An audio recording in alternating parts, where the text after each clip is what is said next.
Welcome back to Let's Roger That. Today I'm going to do a quick cutoff tool shootout. Essentially it's a little review of the different cutting tools that I have and the results that I've been getting with them. Essentially here I have three different types of tools. One is a carbide insert. Second, my favorite, is a high-speed steel with 5% cobalt. And third is just a high-speed steel with no cobalt at all.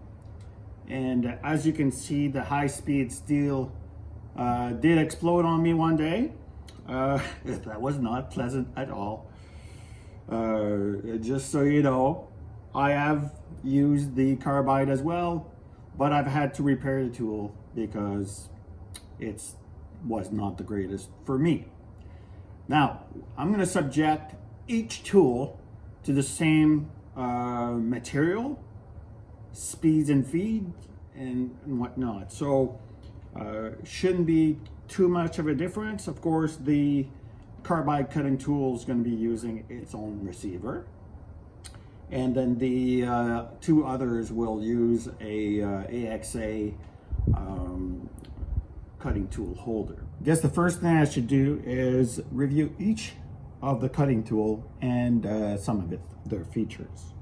So let's start with the carbide cutting tool. So here you see it's first of all, these are all AXA. That's what I use in my South Bend 13.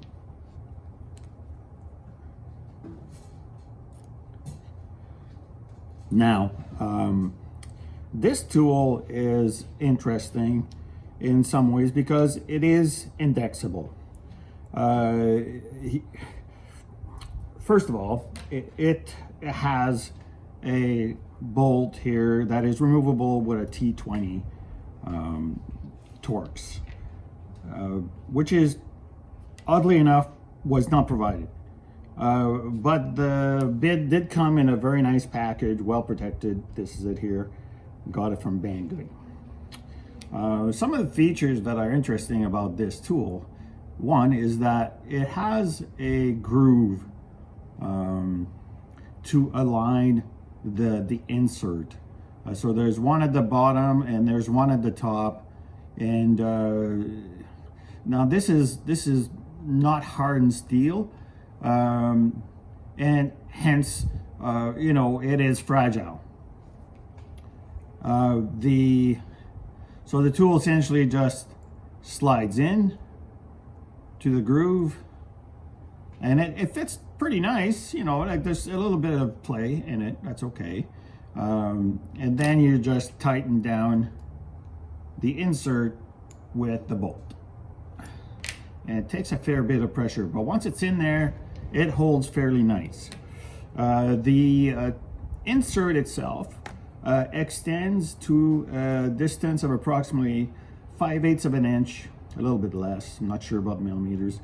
And so it gives you, you know, you could probably cut something that's slightly over 1 inch without any problems. So those are the features of this this tool. The inserts themselves are quite inexpensive. In fact, I purchased a full box of them after, you know, getting the tool. Okay. Second, let's actually look at the high-speed steel tool.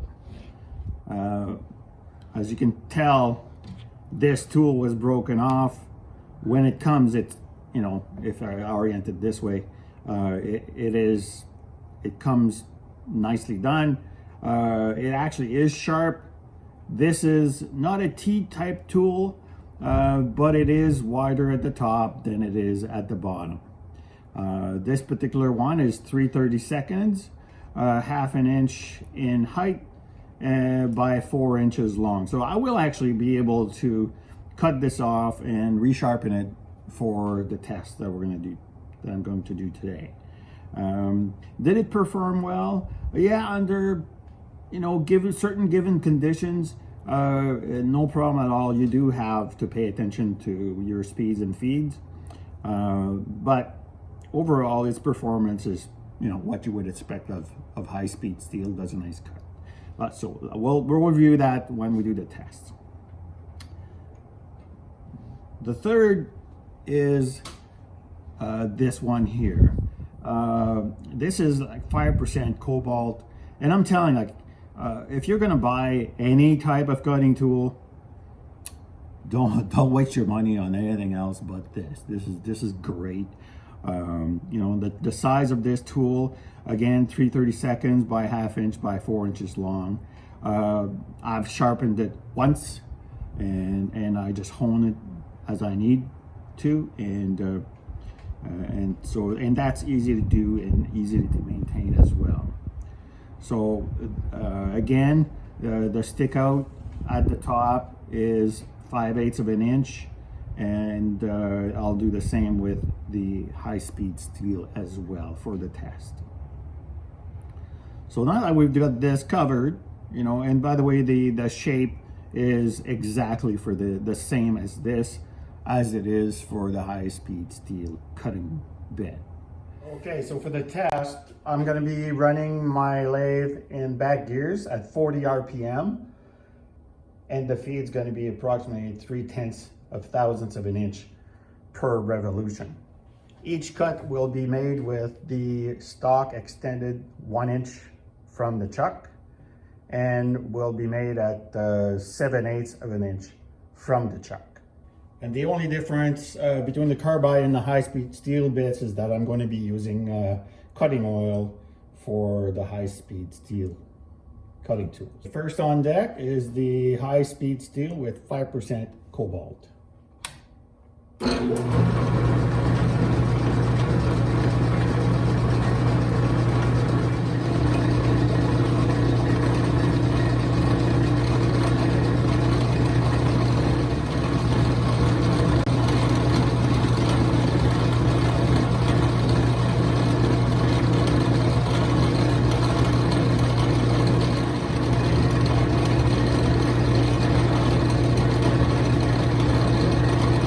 Cobalt cutting tool develops a nice chip, but it seems to really like having oil. Otherwise, it breaks. The chips break off very easily.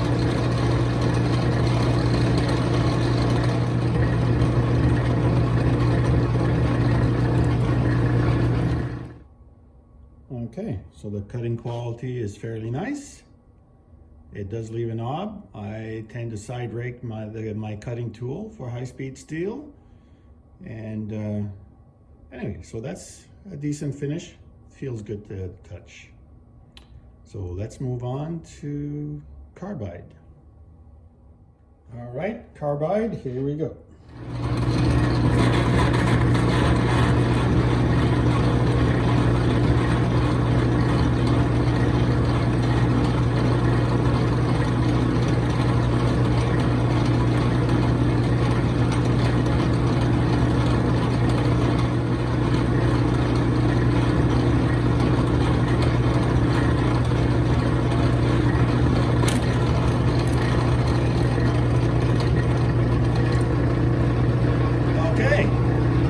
So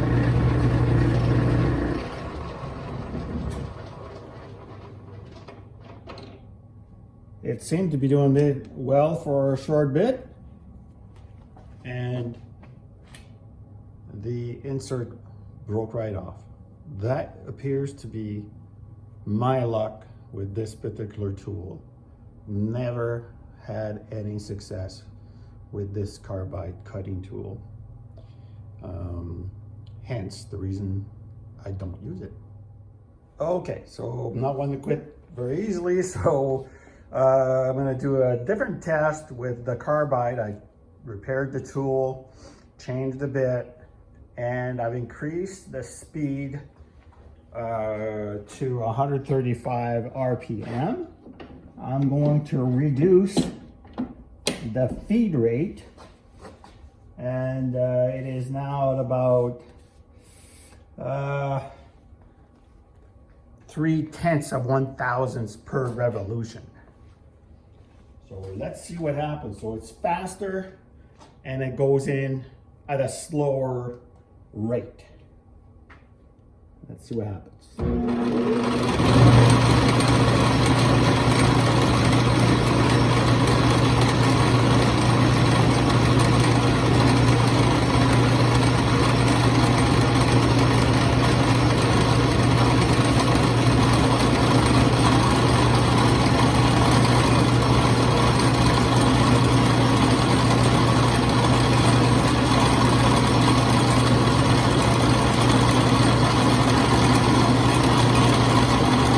So far, so good.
There it broke again.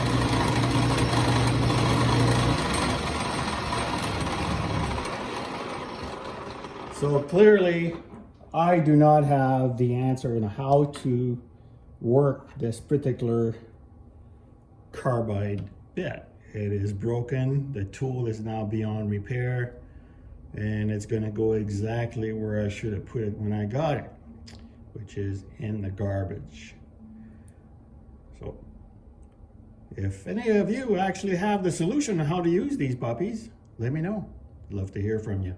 Okay, so I've advanced the material so that we would have at least, 7/8 of an inch untouched. So this is the high-speed steel cutting tool.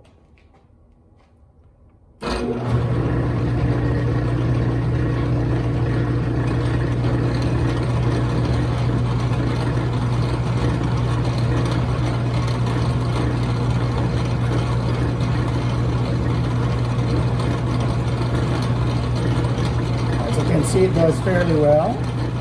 The chips are a little bit shorter than the Cobalt bit, but it cuts very nicely.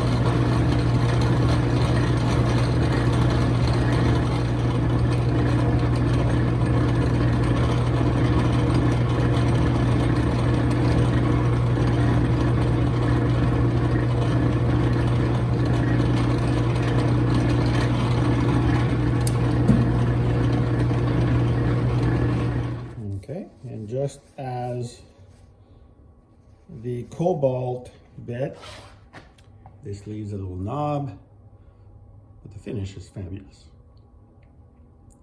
So just a matter of taking your time and lots of oil for this high-speed steel bit.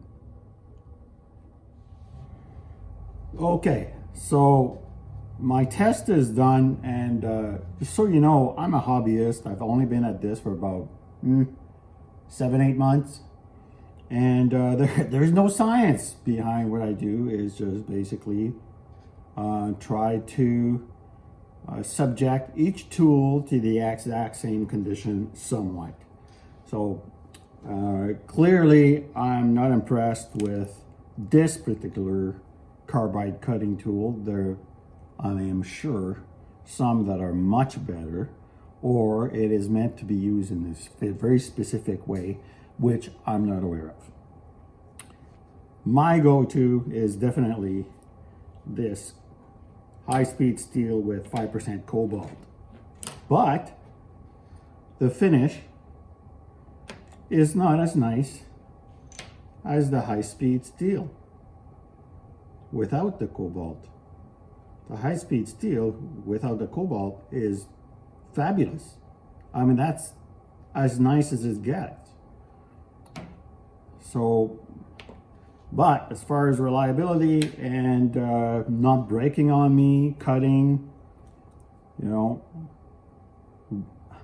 on a non-going basis daily as I play with this, definitely the Cobalt has been my go-to. This high-speed steel bit did blow out on me the one day, and I'm sure it's my fault, but I've subjected this high-speed steel Cobalt to a lot of crap, and it hasn't failed me yet. So I use this particular quick change holder. It's an AXA, a 250-107, and that's what I use for both of these cutting tools. So I hope this was helpful to somebody. I mean, you know, clearly somebody's going to pipe up and tell us how to use these carbide tools, and I would love to hear that. And if that's the case, I might even buy another one, but might be worth spending a little bit more and get something that has better quality in its production. So that's it from me, folks.